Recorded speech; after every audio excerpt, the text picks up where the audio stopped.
Welcome back to the James McGee Show. I'm your host. I am James McGee, and it's Two Finger Tuesday, and we have Tom Wells, Jason Kiefer for one more, and I'm out of here. And first off, we're going to talk about what we're drinking, and then we have a toast we're going to do. Tommy, I'm going to let you lead the toast, and then we'll get into what we're talking about. But tell us what you're drinking first, Tommy. Well, I'm drinking 1792 Old Fashioned because to me, we're going to talk about some old fashioned right and wrong in law enforcement tonight. So I thought that was appropriate. I agree with that. And Jason, you can tell us what you're drinking, but whoa. You're not drinking Miller Lite? These are anniversary Miller Lights, sir. My man. They look like C-3PO. I didn't think I didn't know what they were giving me. I was like, what the fuck are you giving me? Do they taste the same? Oh, lovely. But I'm going to tell you, the sound effect of you opening that came out perfectly in the audio. That was incredible. Nectar of the gods. Yes, sir. Yes, sir. James, Tommy, I'm working on trying to simulcast this to my page. So okay, good. Yeah, please do if you can. I didn't do that beforehand. That's okay. No, please do. You definitely have more. You give us some more coverage. You got some, but it's starting to get some of the ones that I've gotten that watch when you simulcast. They're starting to follow us now, so it's coming together real nicely. Yeah. So while we're doing that, Tommy, why don't you lead us in the toast and toast your the man that lost his life to pure evil this week. Yeah. Well, for those who are watching that aren't familiar with the events that happened in Cincinnati, a deputy sheriff by the name of Larry Henderson, a recently retired 33-year veteran of the Hamilton County Sheriff's Department, was brutally assassinated by the father of someone that was involved in an officer-involved shooting the night before. This deputy had we'll get into more detail of it here, but he didn't even know this was coming and was just brutally murdered on the street near Cincinnati, near the University of Cincinnati. So to honor this brave, talented, and law enforcement officer who's been involved in many things besides being street patrol, he's involved in SWAT, bomb squad, raise a glass to his service, to his memory, and for his love. Here. So here's to you. And I don't have many. I mean, I have a lot of words that I'm going to say tonight, obviously, but I'm a loss for words. From what I gathered, Tommy, this man was about our age, mid-50s. He was old as shit. Recently, yeah, old as fuck. Had a stellar career. Yep. Worked, and we'll get more into him in a minute. But why don't you tell us, Tommy, what you know about you and Jason on the ground there? I mean, I'm reading some stuff, but what do you know about what happened? That incident. Yeah. Jason's going to tell us about some of the aftermath that's been going on. All right. Well, I'm just going to do it in chronological order. So on May 1st, the Cincinnati Police Department was conducting an investigation into a stolen car on the west side of Cincinnati. There were 4 individuals in that car, and their officers approached the vehicle, and the people that were inside the car jumped out and took off running. The officers gave chase. One of the suspects was immediately seen to have a firearm in his possession that he was running with. And one of the officers yelled "gun" to make the other officers aware. The suspect dropped the gun and then stopped and picked it up and then continued to run. And then at one point during that, he turned toward the officer, and that's when the officer opened fire on him. And this was caught on the officer's body camera. Mm-hmm. Cincinnati Police Department does a very good job of trying to get ahead of these situations because there, unfortunately, around our country, people are very quick to judge police departments negatively when these things happen, and so they, got the body camera footage together. They had a private meeting with the person who was shot, his family, the next morning with their attorney, and they were shown the video. At some point during the review of this body camera video, the suspect who was killed's dad, basically, from what they're saying, quote unquote, couldn't take it anymore, couldn't see any more of it, and stormed out of the meeting. And he was not seen or heard from until the aftermath of what he did, which was to drive around Cincinnati, and he located Deputy Larry Henderson, who was on a an off-duty detail. And as I said before, he's retired. He came back as a special deputy shortly after retirement, just so he could work off-duty details. Something I didn't know about him, apparently he was very connected to the University of Cincinnati. He had worked details there quite often over the years. And it was something that they were very familiar with. He was quite often on field with the football team and providing security for their coaches and that sort of thing. And so he was standing at a traffic box in the afternoon between the two commencement ceremonies there at University of Cincinnati. And we were actually there. We were within maybe 2 or 3 blocks from where this happened because my daughter was graduating that day. And at some point, this Hinton fellow spotted Larry, and he aimed his car directly at him and plowed right into him. And he hit so hard that not only did he hit Larry, but he hit a utility pole that was there at the intersection and entrapped himself in the car. The suspect did. First responders came over. They immediately performed first aid on Larry, on both of them, but particularly on Larry, as he seemed to be the more critically injured. And he was taken to University Hospital, where he died of those injuries a very short time later. And I just want to say, in all my years of doing this job, I can't recall ever seeing a situation where someone played the eye for an eye card after an officer-involved shooting like this. It is so reprehensible and just so. It's horrible that it would happen, but I just, I have, Jason, I don't know how you feel, but I have a hard time wrapping my head around that this happened in Cincinnati, Ohio. Yeah, absolutely. and what it's irreprehensible is the right word, but what's disgusting about it is the way that our community, whether you live in the city of Cincinnati or Hamilton County or Claremont County, wherever, some of the shit that I'm seeing on social media and the way this stuff's taking off, it's just absolutely disgusting. And it is. I'm usually pretty good. I get all kinds of bullshit, from our podcast, comments and whatever, on our YouTube channel, whatever. I'm usually pretty good about being able to filter it out. It is what it is. Some of the stuff that I'm seeing on social media, though, in the hate speech that we are seeing here locally, and James, I know you're down in Louisiana, but dude, it is so disgusting and so gross. It is. I mean, it's things like they're calling for riots. They are trying to get. We had riots here. What was that? What was that, Tom? 2001. 2001. It's 2001. And I know that because I read an article earlier and refreshed myself on that. That's what they're trying to do. They are trying to rile everybody up where, okay, the kid ran with a gun. Now, had he dropped the gun like he did and just kept running, probably a different story. Whole different story. We wouldn't even be having this conversation. He picked it up and turned. And I know Tom knows people that are connected. I know people that are connected with this, and this is why we did our show the other night. I don't want to give this son of a bitch, the FaceTime or saying the name, but I think it needs to be done. And seeing like what we've saw when he got arraigned the first time, and then today, the solidarity of the police officers.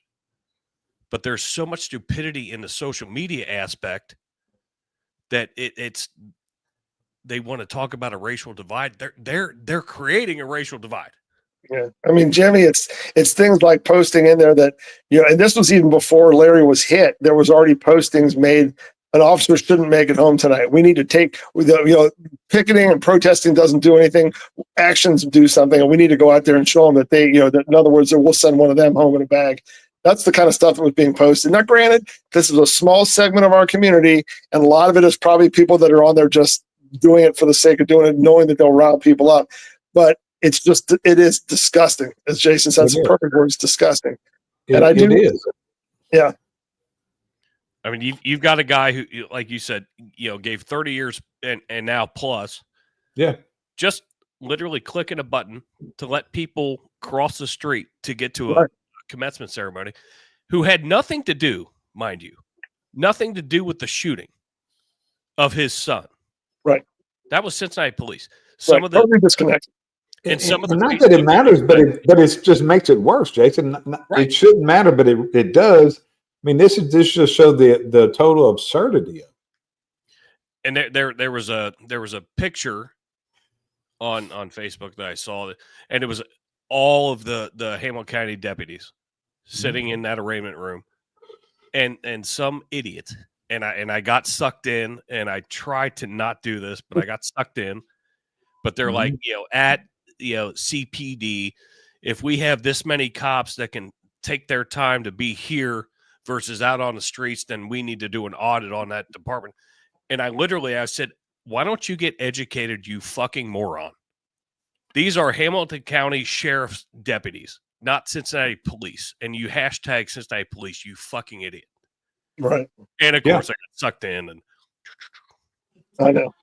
So this is the picture of Larry Henderson, and so this is the article of the chaos in the courtroom. And from what I understand, it was a total disgusting display. And that fucking attorney, what's his name, Clyde? Yeah, Bennett. Clyde Bennett, who's been he's a convicted drug user, has been to prison. He always takes these cases to get a bigger name for himself. Yes. Yeah, James. This is the guy that any big fucking profile minority case he's fucking on. Yep. He was actually the first one they called. He's a wannabe Benjamin Crump. Right. I mean, he was disbarred. Johnny Cochran. Yeah. So I'm gonna play this. Let's see if it plays. On the force, someone who was coming back. Welcome back. An Ohio man charged with fatally striking a deputy with his car last week pleaded not guilty in court today. Rodney Hinton Jr. is accused of killing the retired sheriff's deputy just one day after Hinton's own son was shot and killed by police from a different department. We saw a dramatic scene in court today after commotion erupted in the courtroom gallery where the hearing was being held. Joining us now, NBC News correspondent Shaquille Brewster in Cincinnati. Shaq, walk us through what we heard and saw in that rowdy courtroom today. Yes, and Clay, that commotion that you were just playing there really underscores the emotion that's being felt in this case. And that was the crux of the argument that we heard from the defense attorney, really for the first time in this proceedings. The defense attorney not disputing that his client was involved in the crash that led to the death of Deputy Henderson, not disputing the idea that it was an intentional crash, but instead saying it was his emotional state that led him to act in this manner, saying that he was responding emotionally after seeing a video of his son being killed by an officer from a different department. That's something that was backed up by a family member who I spoke to after that hearing about the mental state and demeanor of the suspect, of the defendant in this case. Listen to a little bit of that conversation. I can only imagine where you felt when you seen that video, because when I finally seen it, and I watched that video from the beginning to the end, and watched my nephew drop the way that he dropped. It was like my soul left my body. Robert Hinton, he pleaded not guilty in that courtroom. We can expect an updated plea to come once an indictment is officially filed. Yeah, a lot of emotion today, Shaq. And I know also. You know what strikes me as amazing about that video, and this is so typical of the bullshit legacy media. What about Larry's family? What about what the officer that was involved in the shooting in Cincinnati was going through after from what appears to be justifiably taking someone's life? Doesn't mean it's still going to change to him as a person. He's still going to have to deal with the fact that he took a life. Anyone that's been involved in that, I fortunately have not, but I mean, I can.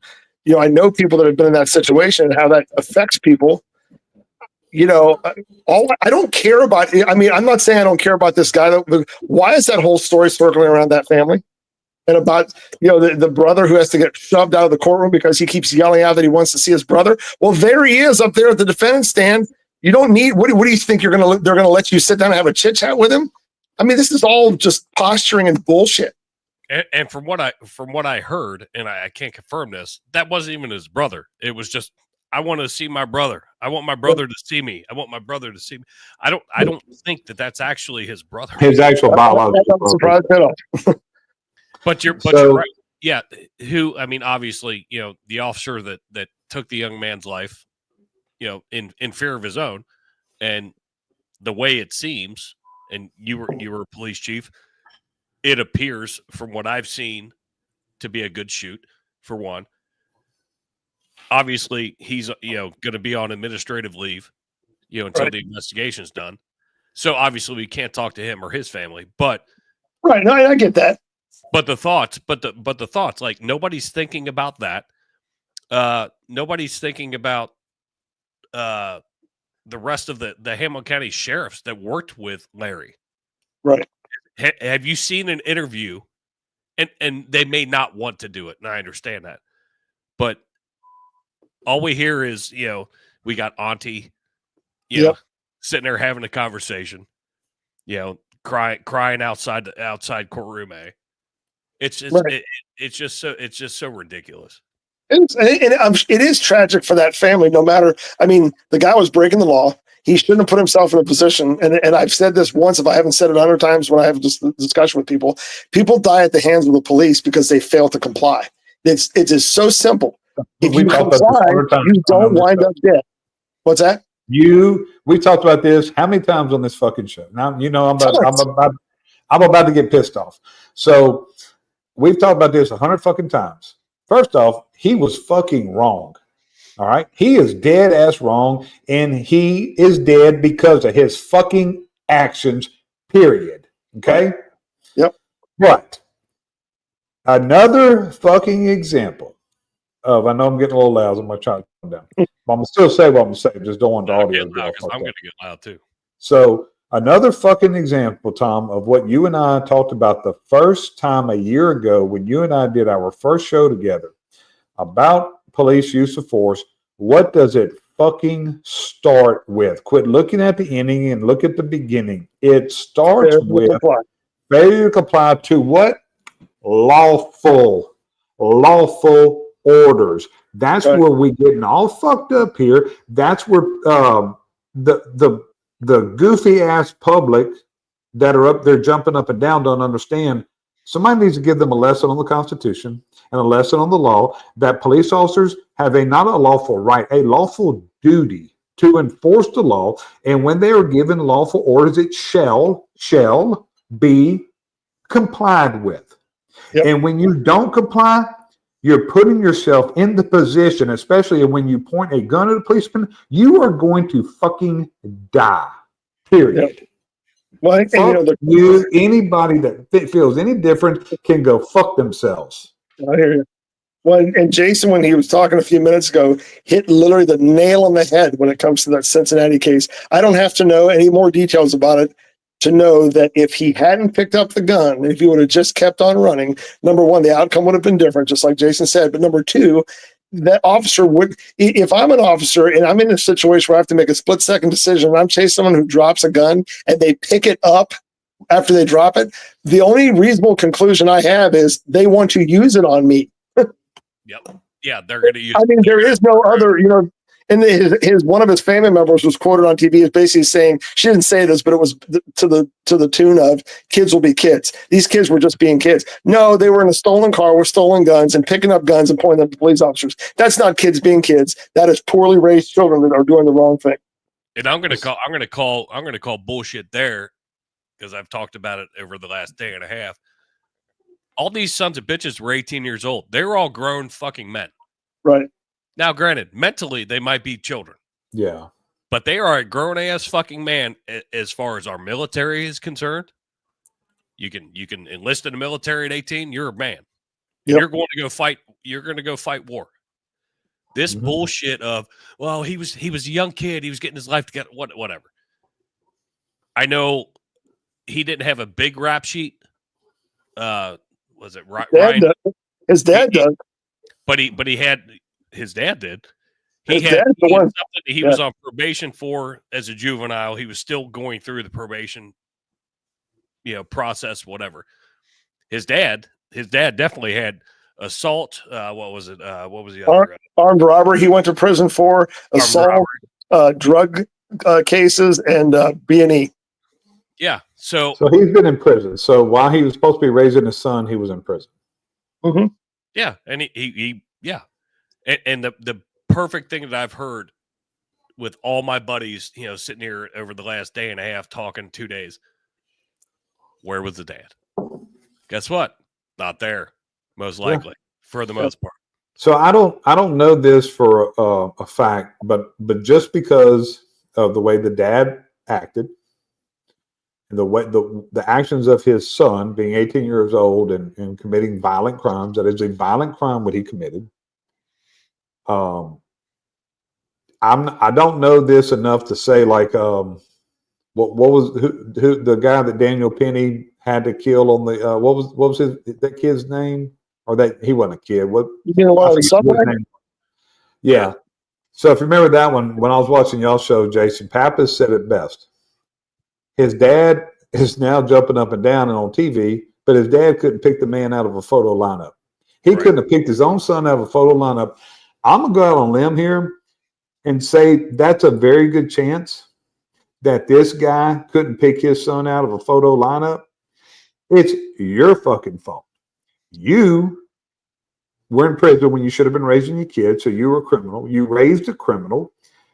Your son got killed because while committing crimes, and you go out and you kill a policeman, a random policeman from a different agency. That's he's got to get the death penalty. He's got to get death. Oh, it's a death penalty case, and it's so funny how Clyde Bennett is already acknowledging that he was there and that he was involved in this crash, but now they're trying to make it like an insanity defense.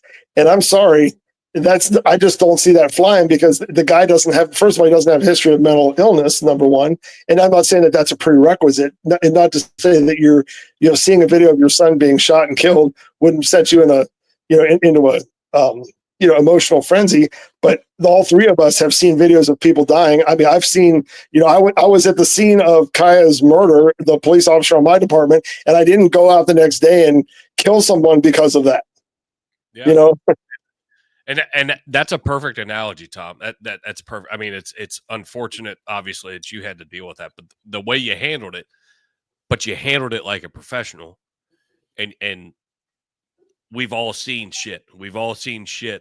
Right. Through the courses of our career, sure, to where it would be very easy for any three of us to be like, oh shit, all the shit I've seen, I'm insane now. Yeah, it's fucking that's horse shit. That's an extremely good point, because I know people that put the cuffs on people that had just killed one of their friends as a policeman, and you know what they did? They put the cuffs on him. They brought him to jail. They didn't kill him. They didn't shoot him. So that excuse, that's bullshit. Mm-hmm. So what hits me the most is the ignorance with, and I don't know if you saw, I shared it on my Facebook page, James, but I don't know if you saw it. A buddy of mine who's used to be in my police fire motorcycle club, the Warthogs. We raise money for hurt cops and firemen. He used to be in it, but he's the FOP president for Queen City Lodge 69. He posted it, but it came from the state FOP president calling for all the GoFundMes to be. Yes, I read that. Yeah, you shared it. I read it after you shared it. I have good news, not to interject here, but I have good news. GoFundMe did respond to the Cincinnati FOP president, and they pulled down all those sites of those, number one, the fraudulent sites, as well as the ones that were trying to raise money to defend this guy.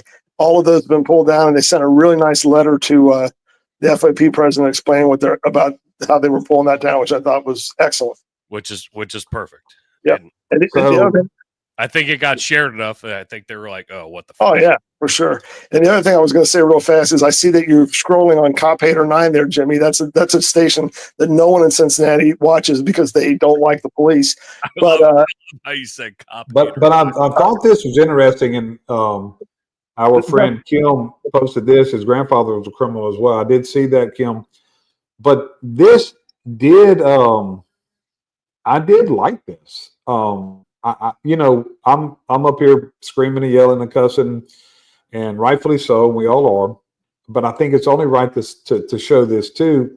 I do have a bit of respect for the grandfather saying this, trying to calm the violence down and admitting his grandson made a mistake. Now, I think that,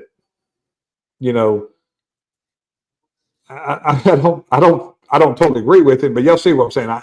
He wasn't typical of what you normally see, where my grandson didn't do anything wrong. It's all the cops' faults. Well, So I do respect. I do have some respect for this. I ran across this earlier, and I thought that was interesting. And Mhm. yeah, I could tell that station was a cop hating station. Yep. And I was going to say, extend a shout out. Speaking of media outlets, Fox 19, another Cincinnati outlet, they actually turned off the comments on their stories so that people couldn't say all that hateful stuff that Jason was talking about before. Oh, dude, it's been fucking crazy, Mhm. gross. The shit Mhm. that I'm seeing, and it's Yeah. they're again calling for riots. Yeah, we need to show these mother MFers as the way it was M apostrophe F apostrophe ERs. Yep. Who's in charge? And I'm like, are you kidding me? Yep. You want to go back to that time? Like, Yeah. the city of Cincinnati had kind of like we've gotten to a good space, and Yep. now all Yeah, you're right. Tom, what's our friend Steve that just retired from there? Steve Saunders? Steve Saunders. Man, what a great guy. Man, you know what we ought to get him? Let's see if we can get him on maybe next week Okay. and talk, because I want to follow this, but I want to get y'all on and talk initially about it. But what I'd like to get Steve on is talk about this, but also talk about what they have done. Cincinnati is actual model when it comes to some of these things in community relations. So They are. maybe Steve could come on. Jason, do you know Steve? I do. I mean, just in passing, we've met a Dude, couple times, but I don't know What him. a prince! What a prince of a man! What a Mhm. prince of a man! And I I'd actually love. just- Yeah. You're a prince of a man, James. Well, I try. I'm a fucking asshole. We all know that, and that's okay. I wear it proudly. Steve Saunders is a prince, man. Yes, So he is. So I want to pull this out and ask Tom's opinion and James as well. But so our buddy Dan, my co-host Dan Carroll, a local celebrity in Mhm. his own mind, Who is another prince of a man? that we always fuck with. He's a local celebrity. But no, his boy, his son Hassler, is graduating from Cincinnati Police Department on Friday. No Wow. shit. So you've got a new kid. I say kid. I mean he's a new kid as a cop, but Sure. man. I think he's 26, 27. But yeah, they pushed the graduation earlier, so that way the mayor, police chief, city manager, they can all go to Larry's funeral. Yeah. It was originally going to be at noon. They pushed it back to 8:30. You've got a kid coming out, green as green can be, right when this is happening, coming out of the police academy, and he's getting put into Winton Terrace. So Tom, you know where that is. Mm-hmm. I mean, what the hell? Like the way this city right now is so charged. Can you imagine coming out of the academy and having to do that? No.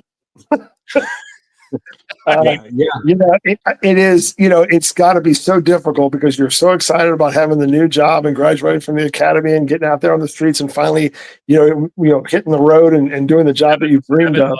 7 months worth of work. Exactly. And then here you get out there and you're dropped right into the emotionally charged, that when you go around areas that are going to be not necessarily, we talk about this all the time. Most of the people who live in the rougher neighborhoods in Cincinnati, as in any city, are good, hardworking people that just want a better life for themselves.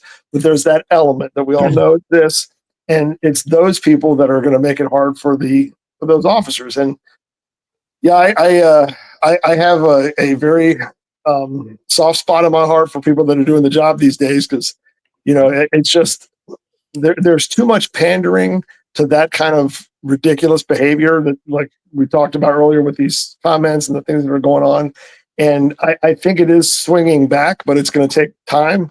And so I'm not sure if that answered your question. Maybe you didn't even get to the question you were going to ask about that, No, Jason. I know exactly what you're saying. I've got a comment on that too.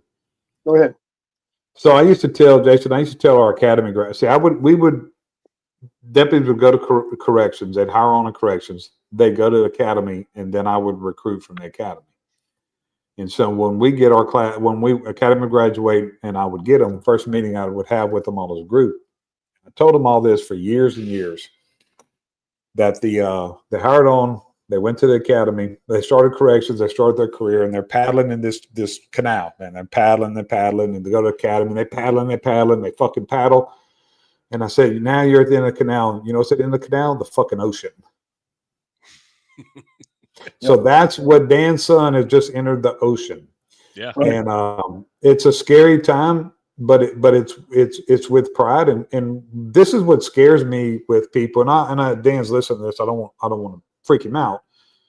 But Tom's talked about this a lot too. And this is our major concern is with incidents like this, Jason, with kids like Dan's son. Are they going to be hesitant? Are they going to get killed because they are hesitant because of what's going on? That's the main concern. It's not the danger. Yeah. What's going to happen if I make a decision? Yeah. Yep. And so, we used to always say, back in our day, what did we say, Tom? I'd rather be tried by 12 than carried by 6. I don't know if that's correct anymore. I don't know. Well, it's definitely correct. I want to be tried by 12 anymore because look at the motherfuckers you're getting. I know. I'd still rather. I'll say this, of course. At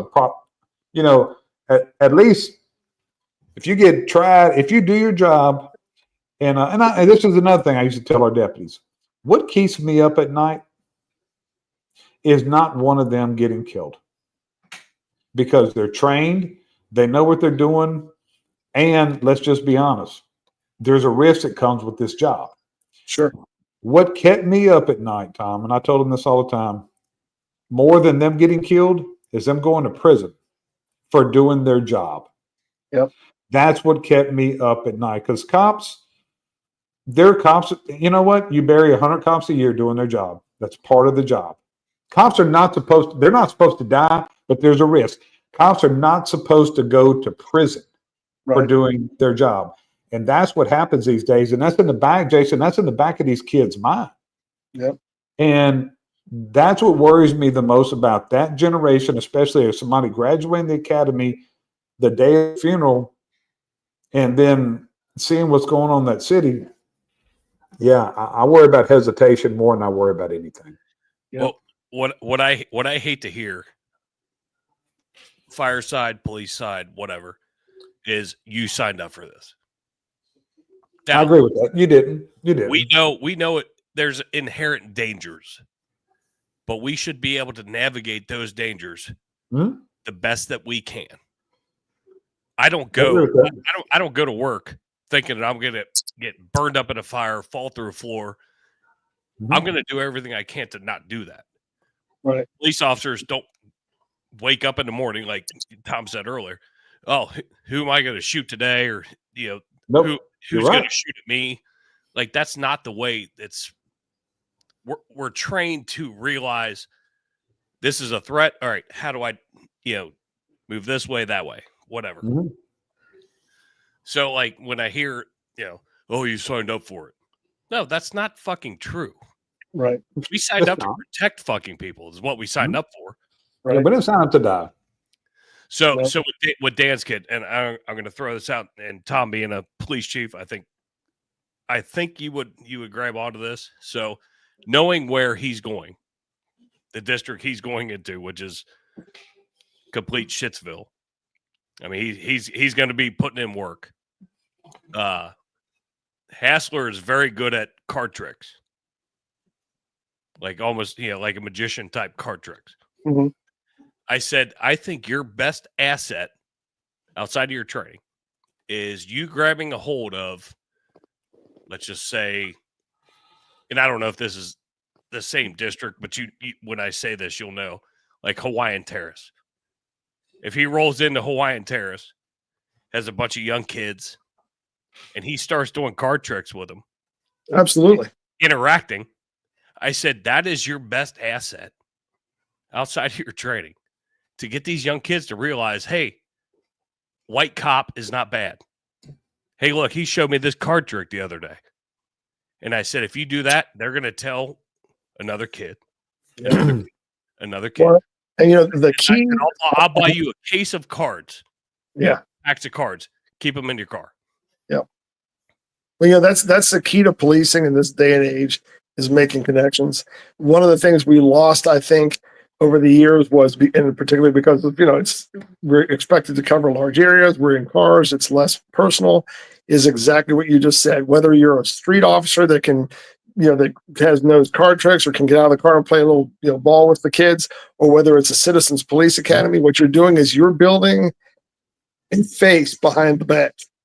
You're building a repertoire with another person where you say, that guy, Tom, when he comes in my neighborhood, he's always nice. He talks to me, he treats me with respect, and they get to know you as who you are, not as just the patch that's on your sleeve. Right. And I agree. I think that what you just said is an excellent idea. And it's something that I think that will help police officers make inroads, is they got to get out of that car and talk to people. They have to show people how human they are, because they're very compassionate, And the other thing I was going to say real quick too is that I think that it may sound funny for me to say this, but I commend the Cincinnati officer that was involved in that situation the other night for knowing the law and doing what he had to do to protect himself and his fellow officers.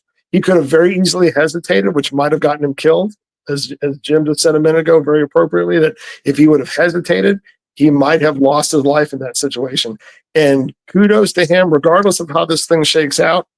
Kudos to him for doing what he needed to do to protect himself and his fellow officers and assess that situation in literally a split second. That's absolutely perfect. And again, nobody is even thinking about or talking about that officer that actually had to pull the trigger. Right. Yeah. We need at some point. I'm not saying like we, but we as a whole, and obviously the CPD family is going to do this. Check in on that guy. Yeah. Well, That's when I'm huge. I mean, I couldn't imagine. Like, I have my concealed carry, and I remember going through, and I'm not a cop, obviously, but going through, and they're like, "Hey, if you're taking this class, you better be willing to." If you get in that position and you pull your weapon out, you're going to take a life, and you're going to have to live with that. Yeah. And I had some really good instructors. Yeah. And when you sit there and think about it, but obviously police officers, gone through extensive training, obviously. But that poor guy, he took a life. Right. He didn't want to do that morning. No. His life has changed forever. And again, no matter how justified and legal that shooting was, he still will be changed forever for it. And I will say this, thank goodness Cincinnati also is very ahead of the curve. They have an excellent peer support team and coordinator, Tiffany Galvez. They help y'all out a lot. What's that? They help y'all out a lot. Yes, I worked quite a bit with them, and while watching and helping them. I mean, I didn't want to say I helped them develop their team. I didn't. I was a part of another peer support team that worked together with Cincinnati and watched their team develop. And I have great confidence that Cincinnati Police will do an excellent job in taking care of this officer's needs as he works through this. So, yeah, Jason, it is hard. I was involved in two shootings. Now, it was 20 plus years ago, because my last 20 years, I pretty much did nothing but babysit grown men and women. But when I was a real cop. Oh, so you were essentially a chief. Yeah, exactly. Yeah, pretty much. Yeah, I hate to say it. That's the truth. I had 200 employees, and they each had 10 problems. So yeah. That's what I dealt with. But I wouldn't trade it a day for anything else. But yeah, it is hard. Even when, one of the shootings that I was involved in, we were serving a SWAT warrant on a guy had raped both his daughters. So, and we got there, and he was ready with a gun in the corner. He got 27 holes in him, and probably would have had more if we had more bullets. But that's just, some people just do need to die, but it still is hard. It's still, you get mad. It's like, why did you fucking make me do this? Why did you why did you put me in that position to take your life, you fucking coward? Why didn't you just go off yourself? Because it was suicide by cop on the last one that I was in.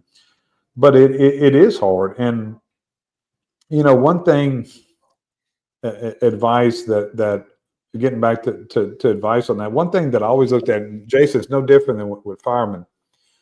One thing that we have to look at with our first responders, and both of y'all have been doing this for a long time. Have y'all ever dealt with anybody, Tom, as when you were a young patrolman, you were a detective, you were a chief, Jason, and every part of you being a fireman, have you ever dealt with anybody who's having a good day? Everybody you come in contact is having one of the worst days of their life in their lives. Having a terrible day, whether it's their bike was stolen, whether their kid was just killed. And Tom, when you would see people as a chief, they didn't come to you because they were having a good day. Right. So that's what people don't understand is what cops are dealing with and firemen are dealing with. And look, fuck it, you work on don't you do some ambulance work too through the fire department, Jason? Yeah, we're fire. Fire. Well, fuck. You ever got a medical call that somebody was having a good day? You're dealing with people's worst days all the time, and you want to talk about this emotional response defense. This is something that I think we agreed with Cincy the last time he was on here. I think we might be turning him to our side, Jason. I would go. This wasn't insanity. This was an emotional response. Well, that's not an excuse because cops could, for what a cop deals with in a 12-hour shift, he could make that emotional response plea all day, every day. And the stuff that our first responders are dealing with, people don't even have a fucking clue. And I wish Joe was able to be here tonight. Joe traded us in for the Astros Brewers game. Joe was a Texan for a little while. Yeah, he went to a cheater team instead of being with us. Yeah, so I don't know which one he's going for. He was a Texan for about a week, and he wears a cowboy hat now. Well, he's probably Brewers since they're up in Wisconsin. I hadn't heard from Rich. I know Rich was Rich has been on this pretty hard. Wish he could have joined us tonight, but I thought he was in. Yeah, he was driving back from Michigan, but he's been sending me some stuff. This is I'm not even entertaining. I'm not even posting the stuff that people are like what Rich sent me.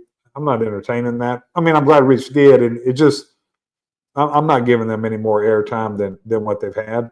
But here's what pisses me off, Jack. I don't know if you saw my TikTok I did yesterday when I went off. And look, I was going viral, man. I had a couple thousand views, and fucking TikTok took my video down. Really? But they don't take the ones down that y'all sent, or Rich sent me one that was the eye for the eye and all that. They didn't take that one down. Right. All I did was say, I hope father and son meet in hell. That's all I said. And I meant it. Yeah. So that's, that's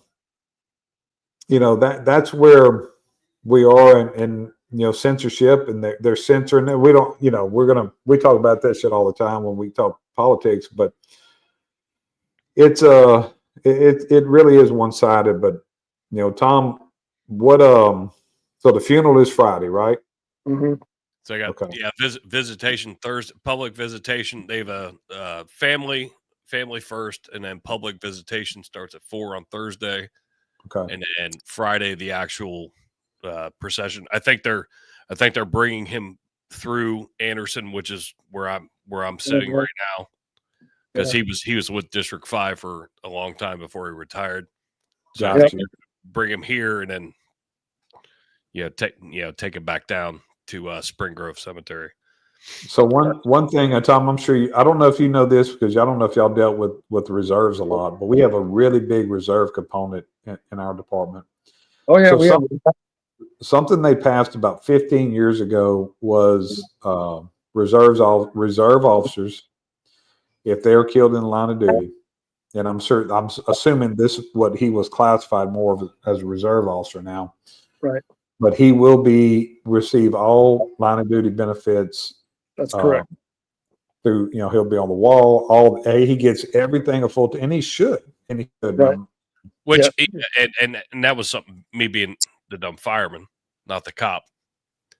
So yeah, he was retired, and then came back as a special deputy. Was he in Tom? I don't know if you know, but I'm assuming he was in PERS. Right. The way that works is he was in PERS for his career, and then once you start collecting a pension, then when you re-up. Now the special deputies is not a paid position. I don't know if the way it works with the Hamilton County special deputy program is that certain details that you work, the money that is made from that goes to the unit to support it for equipment and those sort of things is put back in it. And then you also have the option to work details at times where you get paid a rate from your employer. My guess is that he was probably working directly for the University of Cincinnati, and that he probably was getting that. But James is right that when I went through our experience, that was something I learned, is that that is accurate. That you don't have to be a full-time police or fireman as long as you are engaged in the duties of that job and you're killed in the line of duty. It still fully applies as far as the benefits. Well, and I know, Tom and I know, multiple people, interconnected, with a bunch of police officers, and right. I wasn't sure exactly how that worked out, with him being, doing a special detail, because, right. guys retire and then come back and do that. Yeah. See, and I'm going to tell you, I told my my fiance Jill, who's been on James's show before. Mm-hmm. I said, this is exactly why I'm as soon as I'm able to go, I'm going. I'm not dropping. I'm not doing. I'll go be a bank teller. I'll go work at Home Depot. I'll go do something else. Yep. Because it's so unfortunate. Daryl Gordon was a perfect example. So was Sonny Kim of doing the drop, and Sonny Kim exactly. Yeah, both of them. All the stuff here in Cincinnati, it's like, man, you put all those years in. Yeah, there's a lot of money out there. Yep. But holy shit, I mean, this poor Larry. I mean, it just it makes me tear up, and I'm not like, I didn't know Larry super well. We crossed paths, right? Yeah. He's sitting there clicking a button, right, for a graduation. I know that's one of the most sickening parts of it. And yep, out of nowhere, this guy kills him. And I don't begrudge Larry for wanting to stay on the job and to still be connected and to do that, especially now that I learned that he had that really close connection with UC. I totally get now why he was working that detail. I get it. But I'm not, again, this is just me here. But we have a reserve program at the department I retired from. And when I retired, for two reasons, I did not want to go back and do that. Number one is I felt, as the police chief and then bringing a new chief in, especially since he was from the outside, I just felt it wouldn't be right. It's like lingering around, you know what I mean? And I just think that puts the new chief in an awkward position. But the main reason I didn't do it was because I did my time. I did 34 years full-time as policeman. And I thought, I'm not going to stick around here and work part-time for some dipshit who I'm serving a tax complaint on, which is what our reserve officers do. They do tax complaints, billing department complaints. They do community events, that sort of thing. I'm not going to get blown out of my shoes because of some kook that wants to do, who doesn't agree with the government after I put all those years in. Now, I could get hurt on my current job. I was coming down the tracks today and I had a propane truck about a quarter mile ahead of me pull onto the tracks and stop directly in front of me as I was coming at him. And that was a little unnerving. but so, I mean, here I am working full time now, and that could have been a bad day. But the point I'm trying to make is that not to take away from Larry First whatsoever, but there's something to be said for when you're done, be done. Somebody told, I had a couple offers when I left to go do some stuff in police work, and somebody told me, man, why won't you do this, man? It's in your blood. I said, I'll get a fucking transfusion. I'm done. That's cool. They're like, man, how are you going to do this, man? It's in your blood. I'll get a transfusion. I promise you, I'm going to be okay. I'm not going to have cop menopause. I'm not going, cop menopause. I like I'm not gonna go through that, man. I was perfectly fine. I mean, I did have, you and I talked about this, Tom. I had some separation anxiety. I had some issues when I first left. Yep. And it's because of positions that we had. And when you leave, it's like just, we like you lose your put purpose. our heart in some stuff, and then you see things get tore down when you leave. It hurts, man. And It does. I wish I'd have handled some things, differently that I did, because in time, you kind of, were put in the same position, and it's we got to just, when you leave, you fucking gone, and do your stuff while you're there. And when you leave, if somebody tears it all apart, then they tear it all apart, It just goes. And even if you don't want to leave, you shouldn't have to fucking worry about getting run down by a fucking and That's fucking Think about all the shit that this man in a 30-year career in the area that he worked. Think about the stuff that he went through to end his life that way. But especially he was on high-risk warrants. He was probably pulling people out of burning fucking cars. Well, he was on SWAT, so he's doing all this high-risk stuff. Oh, he was on SWAT. He was an EOD guy.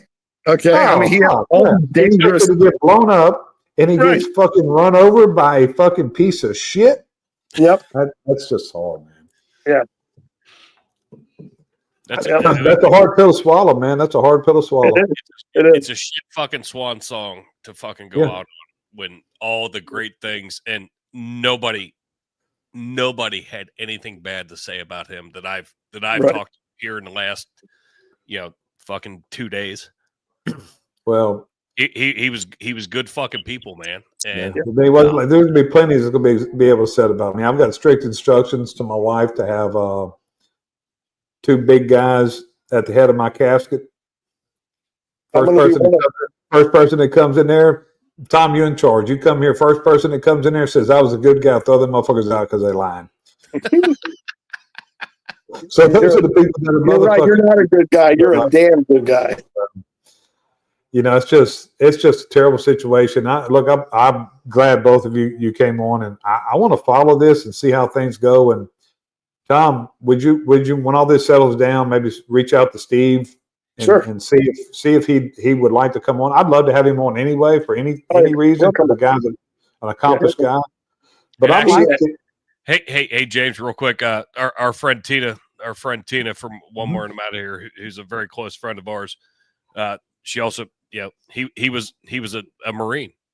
Yep. Wow. Served this country. He was a fucking Marine. Tina, thank you for saying that. Yep. Tina, did you know him? Sounds like you knew him.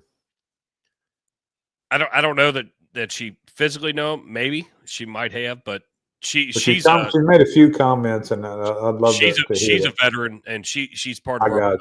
She's part of our. Thank you for your service, Tina, and thank you for being with us tonight. And, I'm glad she said that, because that escaped. But yeah. So he lived since he was 18 years old. When this this is good closing. He's been doing service all day. Okay. Let's think about this. This is a good way to close this out. When Larry Henderson was 18 years old, wow, he enlisted I'm assuming he enlisted in the Marine Corps at 18 years old. He said, "Put me in, coach. Put me in. I want to serve my country. Send me send me." He said, "Send me." Only to be killed by a piece of shit, because his 18-year-old son had the same choice. He could have chose a life of service. He could have, I don't care. You know what? Military take anybody. I mean, not anybody. They will take, doesn't matter where you come from. It doesn't matter what your background is. I mean, if you're a criminal and all that, but it doesn't matter what anybody can make a career through going through the military. If you were given a bad lick and you were raised by a piece of shit like he was, who was in prison, instead of raising him, he could have made that choice. But he, at 18 years old, made a choice to follow in his dad's footsteps and live a life of crime, and was killed. And Larry Henderson, at 18 years old, and through the rest of his life, until the second that he died, chose to serve this country.